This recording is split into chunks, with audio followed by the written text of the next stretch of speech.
Good morning दोस्तों।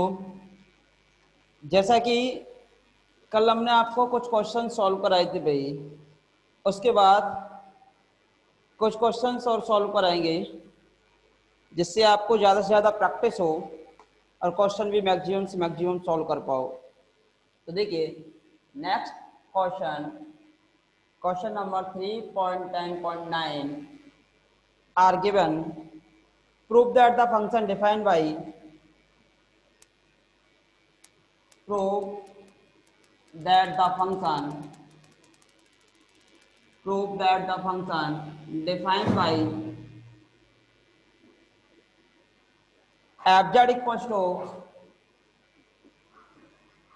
x square y5 x plus iota y upon x4 plus y10 they are not equals to 0 and f0 equals to 0 and f0 equals to 0 is not analytic, is not analytic at the origin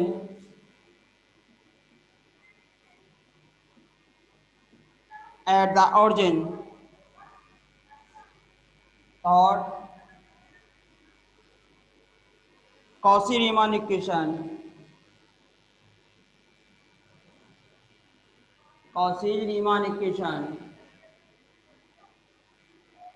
are satisfied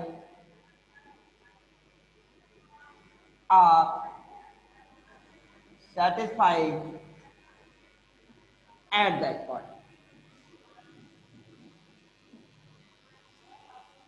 कि origin पे आपकी Cauchy Riemann equation satisfy है।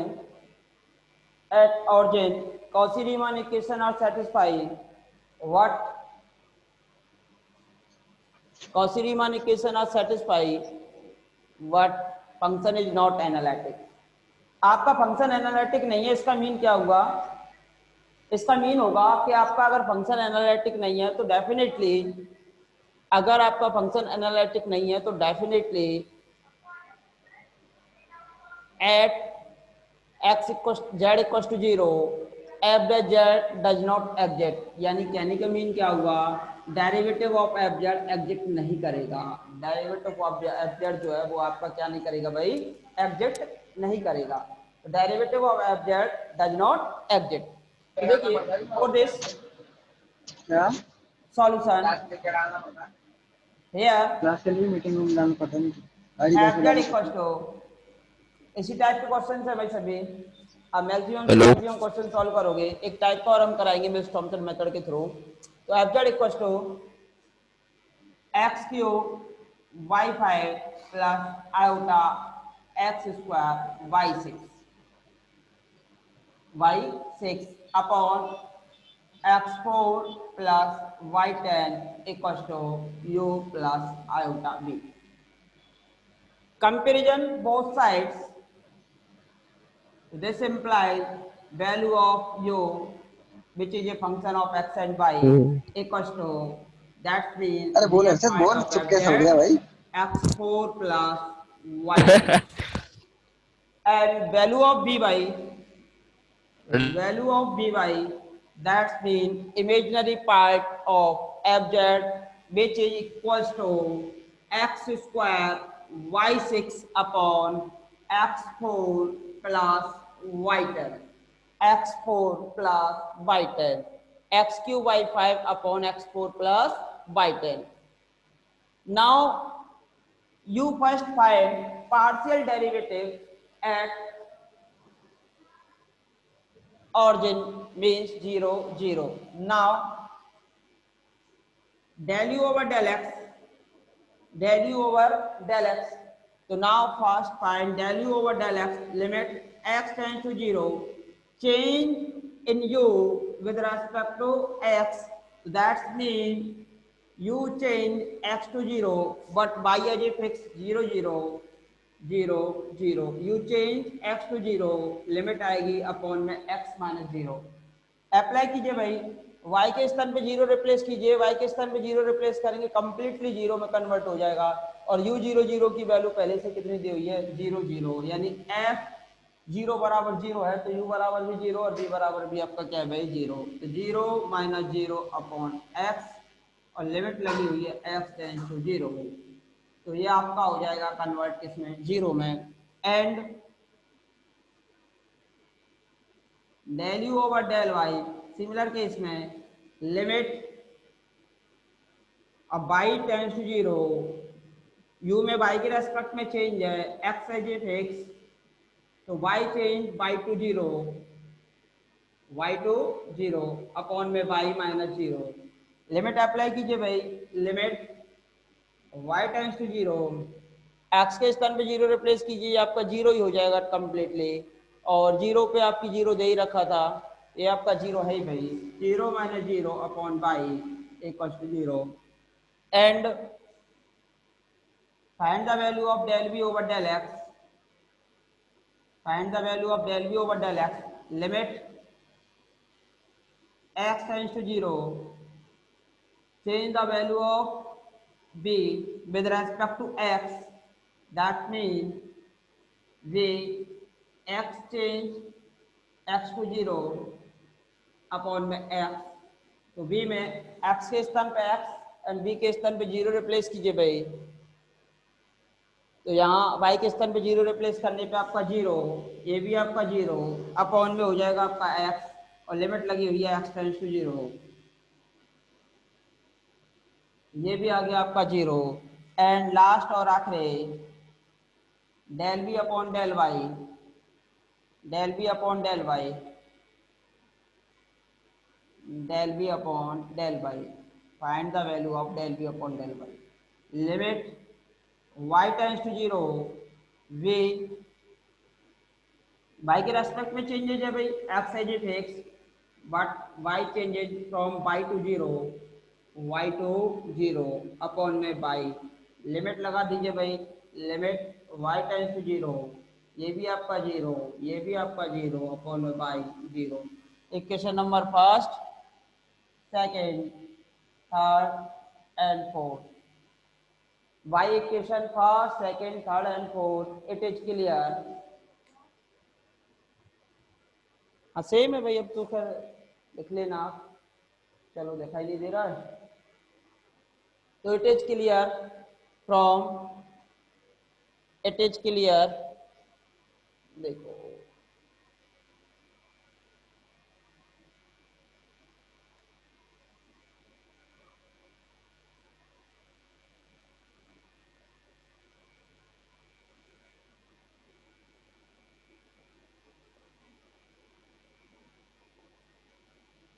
देखिए, del B upon del y आप find कर रहे हो, तो limit Y tends to zero, आपका x as a fix, b में x as a fix, but b changes with respect to y, which change y to zero upon में y, x के स्थान पे जीरो, वाई एज इट रहने दीजिए, x के स्थान पे जीरो, वाई एज इट रहने दीजिए।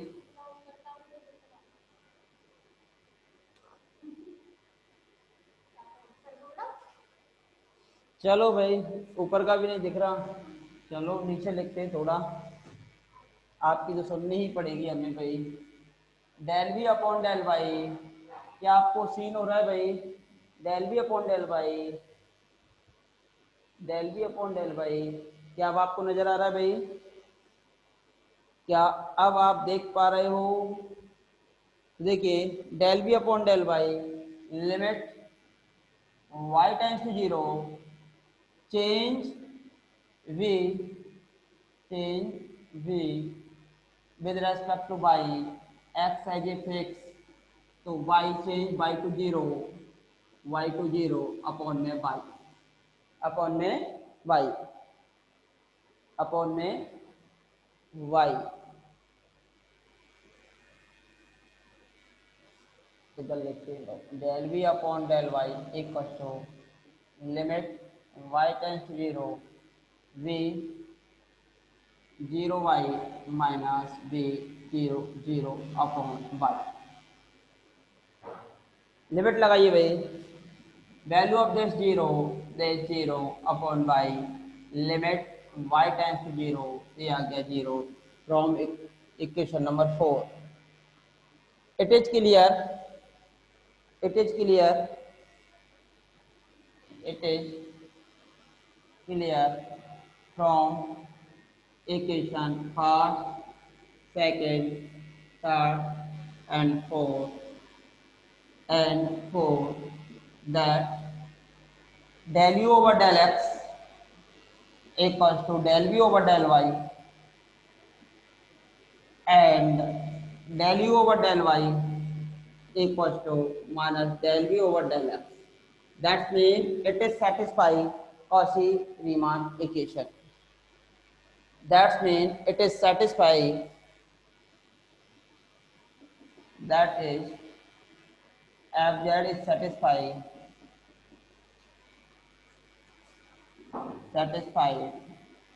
Cauchy-Riemann equation. fz is satisfied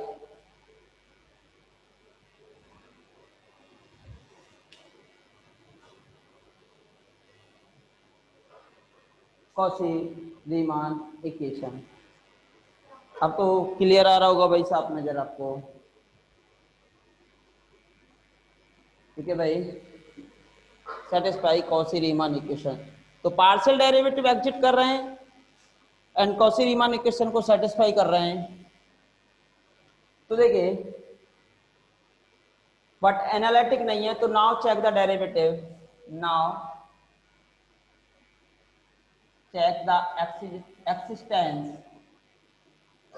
existence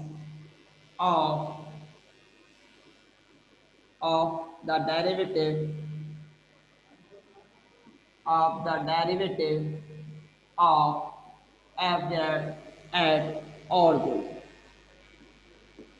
For analytic, now we check the existence of the derivative of fz at origin. Origin पे आपको डेरिवेटिव को चेक करना होगा कि इसका डेरिवेटिव एग्जिट कर भी रहा है या नहीं कर रहा। यानी कि अगर लिमिट्स आपकी मोर देन 1 आएंगी निकल के तो डेरिवेटिव एग्जिट नहीं करेगा, और 1 लिमिट निकल के आएगी तो डेरिवेटिव डेफिनेटली क्या करेगा भाई, एग्जिट करेगा। अब क्या नहीं आ रहा भाई? हाँ भाई, क्या नाम है आपका? अब क्या प्रॉब्लम आ रही है आपको? हाँ भाई, प्रॉब्लम क्या आ रही है? साफ नहीं दिखाई दे रहा आपको? हाँ भाई, आ रहा होगा, अब तो क्लियर आ रहा होगा, देखने का प्रयास करो भाई। Now check the derivative, now check the existence of the derivative of fz at origin. देखिए, therefore f zero limit z tends to zero fz minus f zero upon z minus zero. Value of fz are given, limit z tends to zero, value of fz are given, अभी हमने दी हुई थी, आपकी value कितनी थी भाई? x square by 5 x plus outta by upon x4 plus by 10 minus f0 की value भी गिवन थी, वो कितनी थी भाई? 0 अपॉन 1 अपॉन z निकल के आएगा भाई।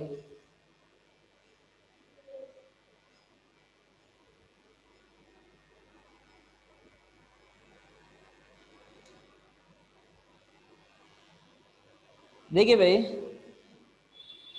जीवेश जी, आपको जानकर खुशी होगी कि अगर आप 0 से नेगेटिव का मल्टीप्लाई करोगे तो भी आपका क्या निकल के आएगा? 0 ही निकल के आएगा। तो बुक में क्या है, आपको तो ये लिखना है कि del you over del X, del V over del, क्योंकि Cauchy-Riemann इक्वेशन आपकी ये होती हैं। अगर मैं del V over del X में माइनस से मल्टीप्लाई करेंगे तो भी आपका कितना निकल के आएगा? 0। और 0 निकल के आएगा तो ये वाली जो इक्वेशन है del you over del X del V over del Y के इक्वल हो जाएगी और del you over del Y minus del V over del X के इक्वल निकल के आ जाएगा। तो माइनस से मल्टीप्लाई करने से कोई इफेक्ट नहीं पड़ेगा 0 पे, तो इस वजह से आप भ्रमित ना हो। ठीक है भाई, बुक को छोड़ो, बुक ने क्या लिख रखा है आप देखिए, आपने सही किया है या नहीं किया है। तो देखिए भाई, now check the derivative f z value of F z minus f zero upon में z that's mean value of z निकल के आएगी आपकी कितनी भाई x plus iota y. Value of z जो है आपकी कितनी है भाई एक्स प्लस आउटा वाई। तो this imply limit z tends to zero, z tends to zero means x plus iota y tends to zero, यानी x tense to zero and Y tends to zero. अब इसका multiply इससे होगा x plus iota Y से, आपका x plus iota y cancel होगा तो यहाँ से बचेगा x square y 5 upon x 4 plus का वाई 10।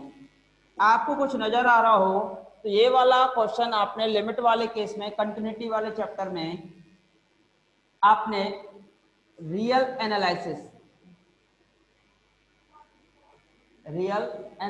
वाली बुक में आपने ये वाला क्वेश्चन सॉल्व किया था। अब लिमिट वाला जब केस अप्लाई करोगे तो आपको चेक करना है एक्सिस्टेंस ऑफ द डेरिवेटिव। जब एक्सिस्टेंस ऑफ डेरिवेटिव आपको चेक करना है तो आपके सामने ये लिमिट वाला कॉन्सेप्ट है और टू वेरिएबल्स में लिमिट दी हुई है x tends to zero and y tends to zero, और टू वेरिएबल्स में लिमिट है तो हमें क्या करना होता है पथ का सिलेक्शन करना होता है।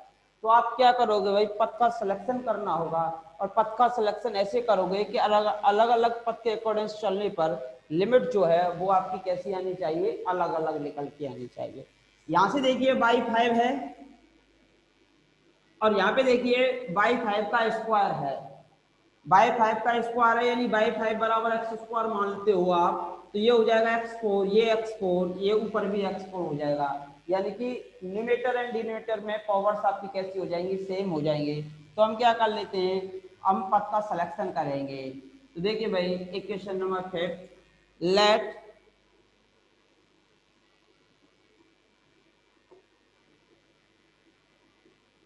z tends to zero, z tends to zero along the path y5 equal to x square. देखो x की वैल्यू जीरो डालोगे तो y की वैल्यू भी कितनी आएगी जीरो, या y की वैल्यू जीरो डालोगे तो x की वैल्यू भी कितनी आएगी जीरो। तो देयरफॉर f डैश जीरो, तो x में कन्वर्ट कर रहे हो तो x प्लस आयोटा y था, y आपका किस में कन्वर्ट हो रहा है आपका x में, तो केवल x में बचेगा तो क्या लिमिट रह जाएगी केवल आपकी limit x tends to zero. तो x square by 5 equal to आपका एक्स स्क्वायर, ये आपका x4 और बाई 10 यानी कि ये भी हो जाएगा आपका x4 अपॉन x4 लिमिट आपकी x टेंस टू जीरो और ये आपका x4 और अपॉन में आएगा 2x4, x4 से आपका x4 कैंसिल तो यहाँ से आ जाएगी लिमिट आपकी 1/2, लिमिट जो है वो आपकी कितनी निकल के आ गई 1/2। अगर आपने पथ का सिलेक्शन किया y5 equal to x square, अगर आप y5 equal to x square पथ का सिलेक्शन करते हो तो इस केस में इसकी जो लिमिट आई है वो आपकी कितनी निकल के आई है 1/2। इसके बाद आप किसी अदर पथ का भी सिलेक्शन कीजिए भाई, कोई अदर पथ का सिलेक्शन कीजिए तब आपकी लिमिट कितनी निकल के आएगी। अगर आप अलग पथ का सिलेक्शन करते हो तब आपकी लिमिट कितनी निकल के आएगी। तो देखिए भाई एक y इक्वल टू mx मान के चल लीजिए भले, if we select let and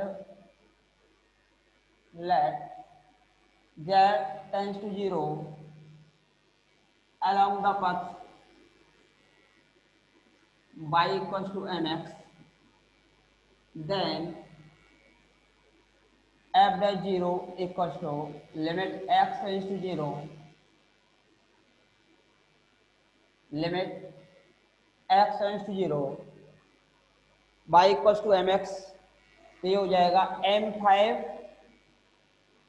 m की power 5 x7 upon x4 plus m10 x10 apply कीजिए भाई।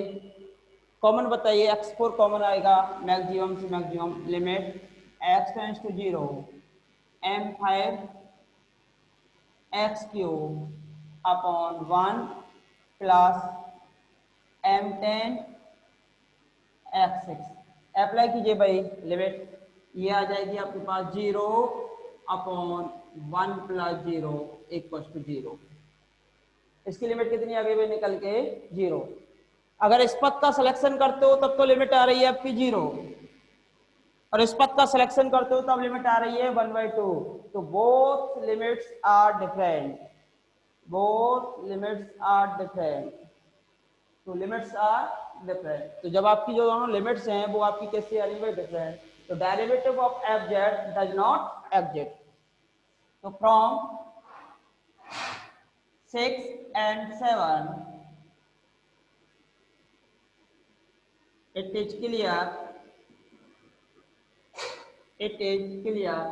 that from 6 and 7 it is clear that derivative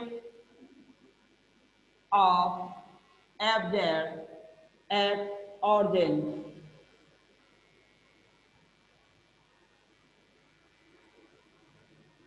derivative of fz at origin does not exist,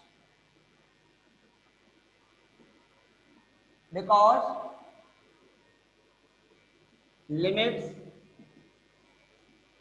of fz is not unique.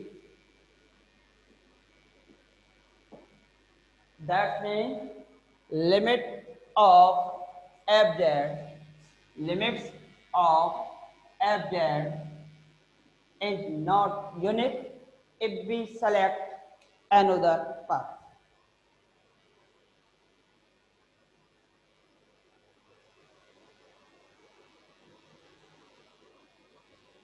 देखिए भाई, अगर वो आपसे question कह रहा है कि भाई आपके डेरिवेटिव एग्जिट नहीं कर पा रहा, आपका डेरिवेटिव फंक्शन एनालिटिक नहीं है, तो डेफिनेटली हमें दो पथ ऐसे मिल जाएंगे, अलग अलग पथ के अकॉर्डिंग चलने पर हमारी जो लिमिट है वो कैसे निकल के आएगी, अलग अलग ही निकल के आएगी। तो हमें कोई भी दो ऐसे पथ सेलेक्ट करने होते हैं कि आपको कहाँ जाना है, आपको z tends to 0, z tends to 0 यानी कि x भी 0 की ओर जा रहा है और y भी 0 की ओर जा रहा है। x भी 0 की ओर जा रहा है, देखो z टेंस टू 0 यानी x y tends to 0, x भी 0 की ओर जा रहा है और आपका y भी 0 की ओर जा रहा है। टू लिमिट्स साइमल्टेनियस लिमिट, ये आपने टॉपिक पढ़ा होगा, simultaneous limit in real analysis. तो हमें अगर लिमिट एग्जिट नहीं कर पाती है, लिमिट एग्जिट नहीं कर रही, तो हमें ऐसे दो पथों का सिलेक्शन करना होगा, ऐसे दो पथों का सिलेक्शन करना होगा कि अलग अलग पथ के अकॉर्डिंग चलने पर हमारी लिमिट अगर अलग अलग निकल के आ जाती है तो उस केस में हमारी लिमिट एग्जिट नहीं कर पाती। अगर लिमिट सेम आती है निकल के तो हमारी लिमिट डेफिनेटली क्या करेगी, एग्जिट। तो हम किसी एक पथ के आधार पे नहीं कह सकते कि इस फंक्शन की जो लिमिट है वो एग्जिट कर भी रही है या नहीं भी कर रही। तो एक पथ के आधार पे आप नहीं कह सकते कि फंक्शन की जो लिमिट है वो आपकी एग्जिट कर भी रही है या नहीं भी कर रही। यहाँ से ये जो लिमिट निकल के आई है वो आपकी एग्जिट कर भी रही है या नहीं भी कर रही। ठीक है भाई, हाँ जी, आपको पथ चेक करना पड़ेगा। अगर एनालिटिक नहीं है तो कम से कम दो पथ सेलेक्ट करने होंगे और दोनों पथों के अकॉर्डिंग लिमिट जो है आपकी अलग अलग निकल के आएगी। आपको होमोजीनियस वाले केस में तो y इक्वल टू mx मानना ही पड़ता है, होमोजीनियस वाले केस में y इक्वल टू mx एक पथ मानोगे, और यहाँ होमोजीनियस है नहीं तो ऐसे कन्वर्ट करना, तो y इक्वल टू mx को लगभग सभी में मान लेना और दूसरी कन्वर्ट करके देख लेना तो लिमिट एग्जिट करती है या फिर नहीं करती। अगर लिमिट एग्जिट नहीं करती है तो उस केस में आपका डेरिवेटिव एग्जिट नहीं होगा, और लिमिट एग्जिट कर जाती है तो उस केस में आपका डेरिवेटिव क्या हो जाएगा, एग्जिट हो जाएगा।